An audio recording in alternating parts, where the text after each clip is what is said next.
अब हम जितनी भी चीजें हमने सीखी हैं उन सबको हम एक एग्जाम्पल के रूप में देखते हैं। हमारे पास यहाँ file1.c के रूप में यहाँ पे उपलब्ध है एक एग्जाम्पल।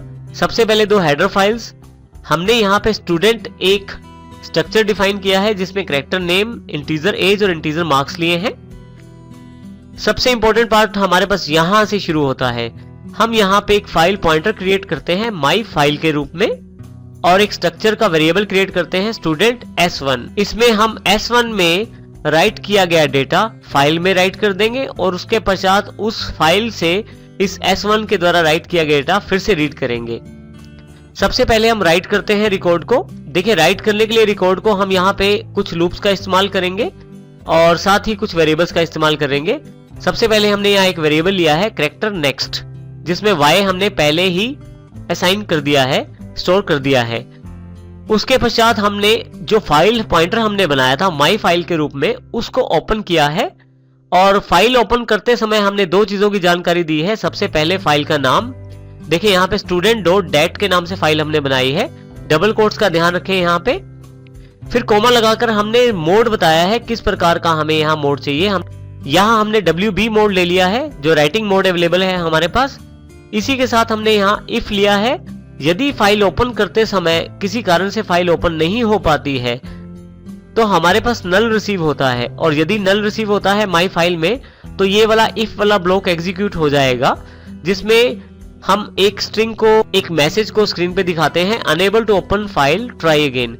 इसको दिखाने के लिए हमने यहाँ पे printf के स्थान पे पुट्स का प्रयोग किया है। और यदि फाइल में नल प्राप्त हुआ है, अर्थात फाइल ओपन नहीं हो पाई है, तो ये प्रोग्राम यहाँ से एग्जिट हो जाएगा। और यदि फाइल ओपन हो गई है तो ये इफ ब्लॉक एग्जीक्यूट नहीं होगा। हम नेक्स्ट लाइन पे आ जाएंगे जिसमें सबसे पहले printf है your file has been open now, कि आपकी फाइल ओपन हो गई है। अब हम यूजर से डेटा प्राप्त करना चाहते हैं और उसे साथ के साथ राइट करना चाहते हैं फाइल पे। अब इसके लिए हम while next equal to y और next equal to y, हमने यहाँ दो कंडीशंस ले ली हैं कि जब तक नेक्स्ट वेरिएबल में y है कैपिटल वाला और या y है स्मॉल लेटर्स वाला, तब तक ये लूप चलती रहे। इस लूप में किया क्या जाएगा ये देखते हैं हम। सबसे पहले एंटर नेम, एज और मार्क्स। हमने जो स्ट्रक्चर बनाया था उसका डेटा यहाँ पे प्राप्त किया जाएगा s1.name, s1.age और s1.marks के साथ, और प्लेस होल्डर्स के साथ scanf के द्वारा इन वेरिएबल्स में स्टोर कर दिया जाएगा। उसके पश्चात क्योंकि हमें ये डेटा राइट करना है अपनी फाइल में, तो हम इसके लिए fwrite फंक्शन का प्रयोग करेंगे। और यहाँ पे fwrite में देखिए, सबसे पहले हमने उस बफर पॉइंटर को इंक्लूड किया है s1 के रूप में जो एड्रेस है, और उसके साथ ही हमने साइज डिफाइन किया है। ये इंपॉर्टेंट सेक्शन है यहाँ पे, साइज ऑफ s1, अर्थात हम जो रिकॉर्ड राइट करना चाहते हैं फाइल पे उसका जो साइज है वो s1 जो हमारा स्ट्रक्चर वेरिएबल है उसके अनुसार हो। और इसका ये अर्थ हुआ कि जब डेटा स्टोर होगा तो नेम, एज और मार्क्स तीनों इकट्ठा स्टोर किया जाएगा, और जब हमें वो डेटा वापस चाहिए होगा तो s1 के साइज में ही हम वो पूरा रिकॉर्ड फाइल से उठाकर रीड कर सकते हैं। और इसी तरह से हमने ये रिकॉर्ड किस फाइल पे राइट करना है, सबसे लास्ट आर्गुमेंट में हमने ये जानकारी दी है माई फाइल में, क्योंकि माई फाइल हमारा वो पॉइंटर है जिसके साथ हमने student.dat को अटैच किया हुआ है। student.dat जो हमारी फाइल है और इसको हमने माई फाइल के साथ अटैच किया हुआ है, और इसलिए fwrite करते समय हम यहाँ माई फाइल का प्रयोग करते हैं। फाइनली क्या हम और रिकॉर्ड एंटर करना चाहते हैं, ये हम एंटर y करके बता सकते हैं, और जैसे ही यूजर y चाहे वो कैपिटल लेटर में हो या स्मॉल लेटर्स में हो, वो गेट ch के द्वारा पिक किया जाता है और नेक्स्ट वेरिएबल को असाइन कर दिया जाता है। इसका अर्थ ये हुआ कि यहाँ पे हमारे पास जब तक y रहता है लूप में, तो ये लूप फिर से ये प्रोसेस दोबारा करेगी, अर्थात फिर से हमारे पास नेम, एज और मार्क्स दोबारा पूछे जाएंगे दूसरे रिकॉर्ड के लिए, और उनको फिर से राइट कर दिया जाएगा। इसी प्रकार जब तक मैं यस करता रहूंगा मैं रिकॉर्ड राइट कर सकता हूँ, और फाइनली जैसे ही नो करूंगा मैं बाहर आ जाऊंगा। उसके पश्चात देखिए एक मैसेज है your file has been close now, जिसमें मैंने fclose फंक्शन को प्रयोग किया है और माई फाइल पॉइंटर को इसके बीच में आर्गुमेंट के रूप में प्रयोग कर लिया है।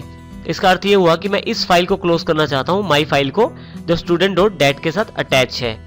अब हमने void write record फंक्शन से अपने रिकॉर्ड्स को फाइल पे डाल दिया है। हमारी फाइल का नाम student.dat है, जिसमें हम जितने चाहें उतने रिकॉर्ड एंटर कर सकते हैं, और सभी रिकॉर्ड्स S1 साइज के हैं, स्ट्रक्चर साइज के हैं, और उनमें नेम, एज और मार्क्स को स्टोर किया गया है।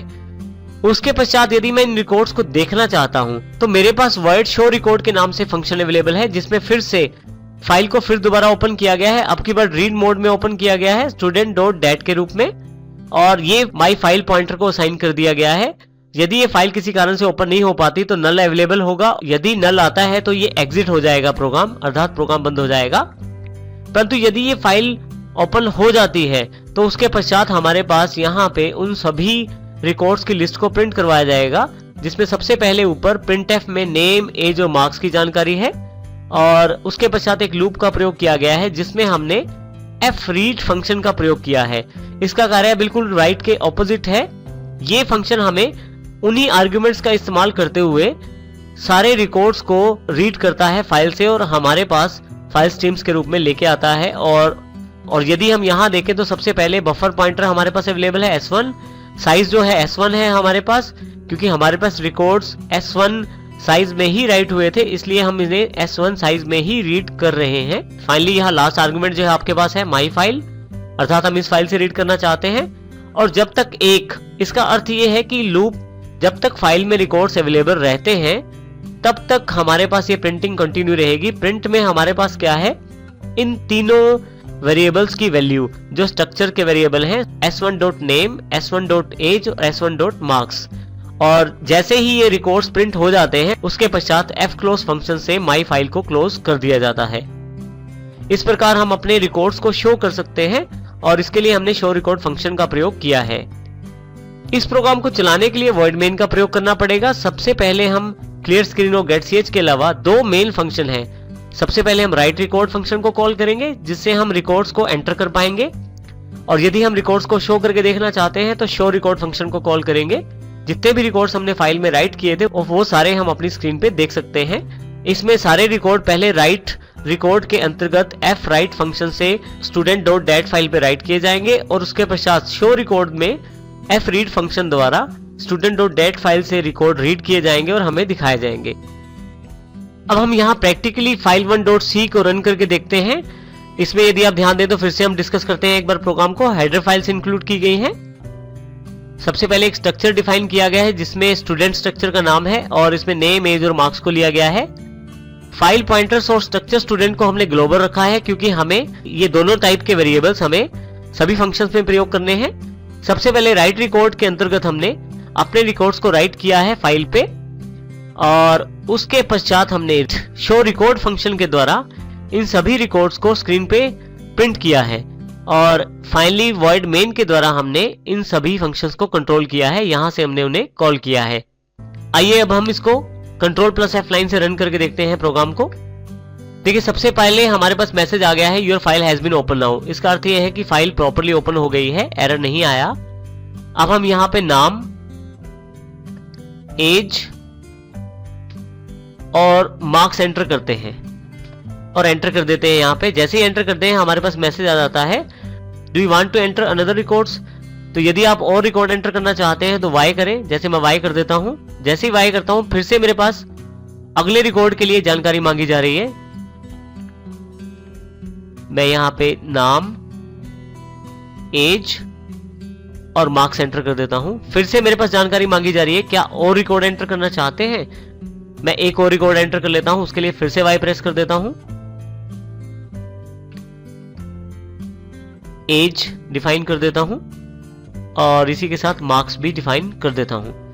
और मैंने यहाँ 3 रिकॉर्ड्स एंटर कर दिए हैं। अब मैं और रिकॉर्ड एंटर नहीं करना चाहता तो मैं यहाँ पे एन कर देता हूं। जैसे ही एन करता हूं मेरे पास यहाँ देखें आप आउटपुट अवेलेबल हो गया है जिसमें your file has been close now के पश्चात नेम, एज और मार्क्स को कॉलम वाइज प्रिंट करवाया गया है, जिसमें सबसे पहले नाम वरिंदर, सुधीर, अरविंद, एज में 33, 22, 28 और मार्क्स प्रिंट करवाए गए हैं 50, 50, 44। आप देखेंगे कि इसमें टेबुलर फॉर्मेट में रिकॉर्ड्स प्रिंट करवाए गए हैं जो हमने लूप्स के द्वारा किया है। परंतु सबसे इंपॉर्टेंट बात यह है कि जो फाइल में रिकॉर्ड हमने स्टोर किए थे उन रिकॉर्ड्स को यहाँ पे प्रिंट करवाया गया है। इस प्रकार हम फाइल स्ट्रीम्स की सहायता से डेटा को राइट भी कर सकते हैं फाइल्स में, और फाइल स्ट्रीम्स की सहायता से उन रिकॉर्ड्स को दोबारा देख भी सकते हैं उन फाइल्स के द्वारा।